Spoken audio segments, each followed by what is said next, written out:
하나님의 말씀을 함께 읽겠습니다. 로마서 14장 13절 말씀입니다. 그런즉 우리가 다시는 서로 비판하지 말고 도리어 부딪힐 것이나 거칠 것을 형제 앞에 두지 아니하도록 주의하라. 아멘. 배려할 줄 아는 삶이라는 제목으로 말씀을 드립니다. 10여 년 전에 제가 영화 한 편을 보았습니다. 공자라는 영화를 보고 글을 썼습니다. 인터넷에 공자, 힐렐, 그리고 예수라고 치면 제가 쓴 글을 볼 수 있습니다. 춘추시대의 이야기입니다. 한 귀족이 죽어 장례식을 치릅니다. 그런데 그 무덤에 살아있는 종들을 함께 묻어버립니다. 그 속에서 한 소년이 도망했습니다. 추격자에 의해 소년이 잡히는 순간 그들을 가로막는 한 사람이 있었습니다. 공자의 제자 자로입니다. 그 후에 어전회의가 열립니다. 공자는 순장의 악습을 폐지해달라고 왕에게 상소합니다. 그러자 그 소년의 주인 귀족은 공자가 도망한 종을 숨겼다고 문책합니다. 그 귀족의 가신이 말합니다. 고인이 죽으면서 가장 아끼는 자를 함께 묻어달라고 했습니다. 그러자 공자가 그에게 찾아가 귓속말로 말합니다. 고인께서 당신을 가장 아꼈지 않습니까? 그 사람은 더 이상 할 말이 없었습니다.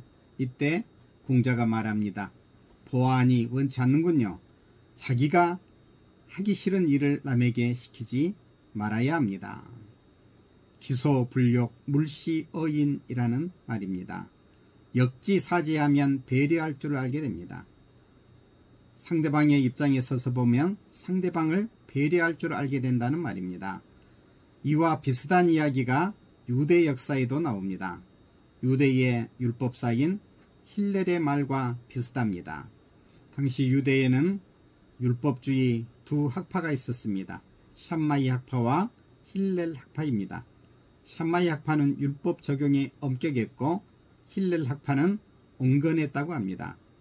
그런데 한 이방인이 샴마이에게 찾아와 말했습니다. 내가 한 발을 들고 있는 동안 율법의 전체를 가르쳐 준다면 나도 유대교로 개종하겠어. 그랬더니 샴마이는 몽둥이를 휘둘며 그를 쫓아냈다고 합니다. 그러자 그는 다시 힐렐을 찾아가서 똑같이 물었습니다. 힐렐은 말했습니다. 내가 하기 싫은 일을 이웃에게도 하지 말라. 이것이 율법의 전부이다. 그 나머지는 해석이다. 라고 했습니다. 율법의 핵심은 타인을 배려함이라는 해석입니다. 하나님의 모든 계명은 이웃과의 관계 속에서 구체화되어집니다. 자기가 하기 싫어하는 일은 남에게도 하지 말아야 합니다. 자기가 싫어하는 일을 남에게 하는 것은 하나님을 모르기 때문입니다. 이것은 하나님에 대한 계명을 지키지 않는 일이며 인간관계에 대한 계명도 지키지 않는 것입니다. 공자의 기소불욕 물시어인과 힐렐의 내가 하기 싫은 일을 이웃에게도 하지 말라. 이것은 거의 같은 내용입니다. 그러나 이 둘은 소극적 수준의 남에 대한 배려라고 이야기할 수 있을 것입니다. 남에게 해를 끼치지 않는 것으로는 해결되지 않습니다. 우리는 남도 책임질 수 있어야 합니다. 타인의 어려움도 함께 짊어져야 합니다. 예수님은 무엇이든지 남에게 대접을 받고자 하는 대로 너희도 남을 대접하라. 이것이 율법이요 선지자니라고 하셨습니다. 적극적 배려를 하라는 말씀입니다. 도울 김용옥은 상대가 원치 않는 대접을 해주는 것이 옳지 않다라고 말하며 공자가 예수님보다 더 낫다고 해석했습니다. 그는 이 말씀을 곡해한 것입니다. 최고의 대접은 어떤 것이겠습니까? 대접을 받는 이가 알 수 없도록 대접하는 것입니다. 예수님은 구제할 때에 오른손이 하는 일을 왼손이 모르게 하라고 하셨습니다. 오른손이 하는 일을 어찌 왼손이 모를 수 있을까요? 이것은 은밀히 하라는 말에 대한 은유적 표현입니다. 구제라는 말은 어려움이나 위험에 빠진 사람을 돕거나 구해준다는 말입니다. 비슷한 말로 자선이 있는데 자선은 남을 불쌍히 여겨 은혜를 베풀고 도와준다는 말입니다. 둘 다 좋은 의미입니다. 그러나 여기에는 함정이 있습니다. 돕는다고 하면서 기득권자로서 그렇지 않는 자를 돕는 것입니다. 우리나라에서도 사회복지법이 생기고 복지에 대한 관심을 많이 기울이고 있습니다. 사회복지는 1601년 영국의 엘리자베스 구빈법에서부터 시작합니다. 정부에서 제도적으로 가난한 자들에게 적선할 수 있도록 한 것입니다.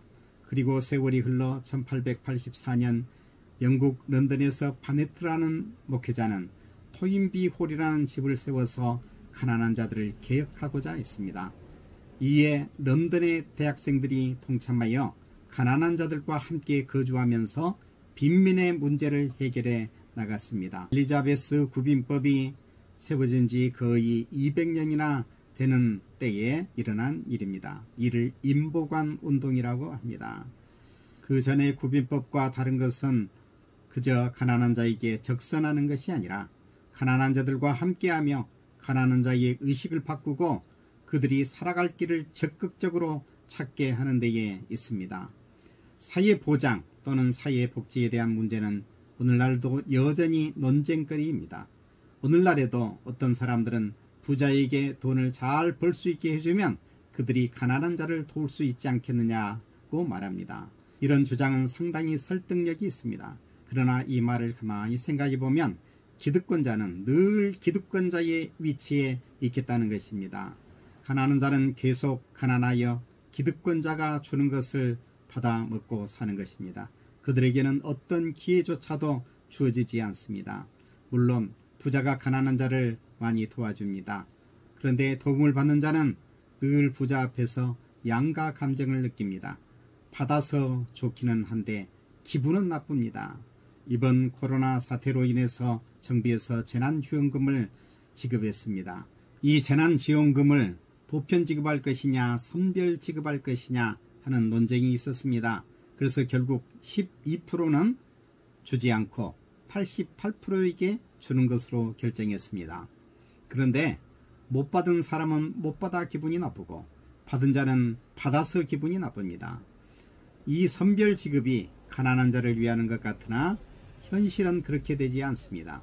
이는 곧 신분의 차이를 인정한다는 말입니다.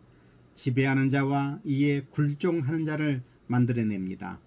브라질의 해방신학자인 헬더 카마라는 내가 가난한 자들에게 음식을 주면 사람들은 나를 성자라고 부른다. 하지만 내가 가난한 자들이 왜 가난한지를 물으면 사람들은 나를 공산주의자라고 부른다라고 했습니다.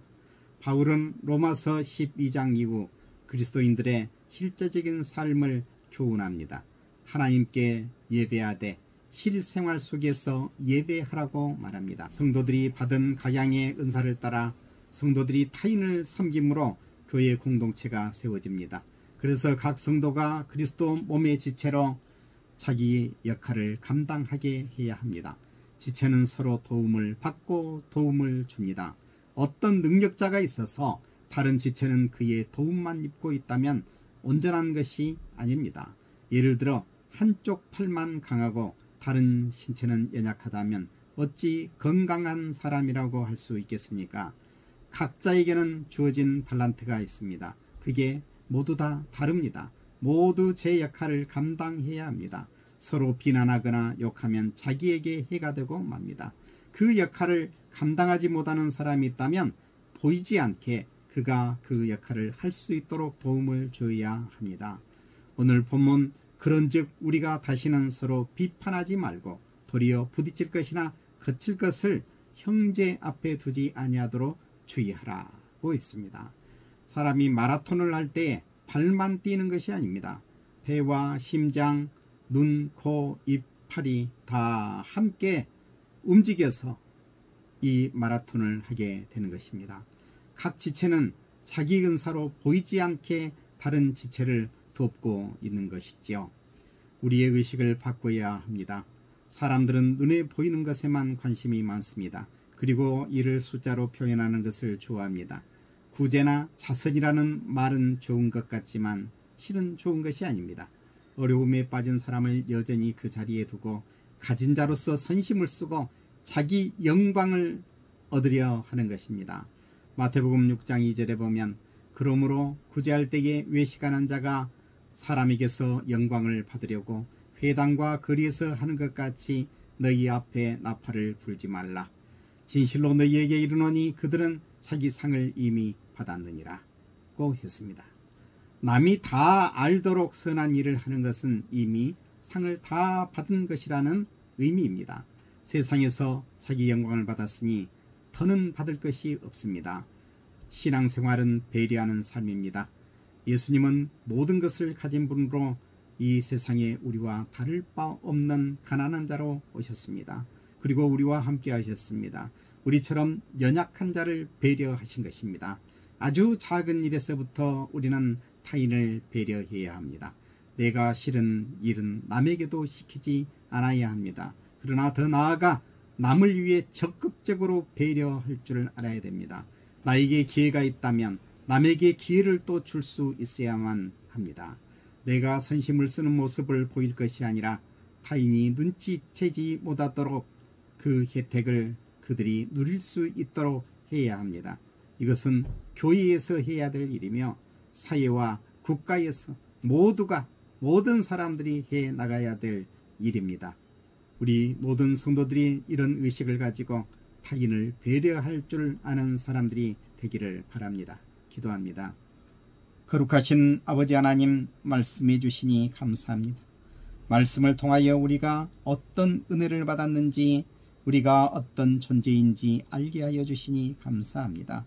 우리가 주님의 지체로서 주님의 공동체를 잘 이루기를 원합니다. 세상에는 우리 외에도 다른 사람이 있음을 알게 하여 주시니 감사합니다. 우리 주님 예수님을 본받아서 다른 사람을 배려할 줄 알게 하여 주옵소서. 적극적으로 다른 사람을 도울 수 있는 저희가 되게 하여 주옵소서. 서로가 서로를 위하여 살게 하여 주옵소서. 우리는 은밀한 곳에서 조용히 타인을 돕는 사람이 되기를 원합니다. 우리 주님 함께 하여 주옵소서. 예수님의 이름으로 기도드리옵나이다. 아멘.